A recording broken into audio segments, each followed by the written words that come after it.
పట్టం కట్టారని తెలంగాణ మంత్రి పొన్నం ప్రభాకర్ అన్నారు. అధికారం కోల్పోయిన 100 రోజుల్లోనే బీఆర్ఎస్ కుప్పకూలిపోతోందని వ్యాఖ్యానించారు. అవినీతి పునాదులపై బీఆర్ఎస్ పార్టీని నిర్మించారని విమర్శించారు.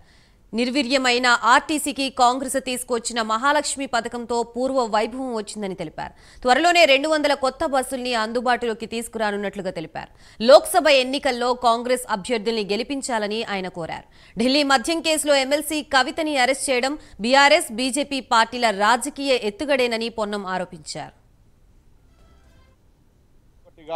ఎన్ని ఇబ్బందులున్నా పరిపాలనా దక్షత గల కాంగ్రెస్ పార్టీ అధికారంలో ఉన్నటువంటి దాని కారణంగా అన్ని కార్యక్రమాలను అమలు చేసుకుంటూ పోతా ఉన్నాం. ఇలా మేమంతా కూడా మళ్ళీ తెలంగాణ ఆకాంక్షలకు సంబంధించి తెలంగాణ ప్రజల యొక్క ఆలోచన విధానాన్ని ప్రతిబింబించే విధంగా భవిష్యత్తు పరిపాలన కొనసాగించడానికి జరిగే ప్రయత్నంలో నేను తెలంగాణ ప్రజలందరినీ కూడా 2 చేతులు జోడించి కాంగ్రెస్ పార్టీకి మద్దతు ఇవ్వమని అడుగుతా ఉన్నాం. విశ్వాసం ఉంచారు మా మీద మొన్న నియంతృత్వానికి వ్యతిరేకంగా ప్రజాస్వామ్యాన్ని కాపాడాలని మీరు ఇలా కాంగ్రెస్ పార్టీని గెలిపించారు.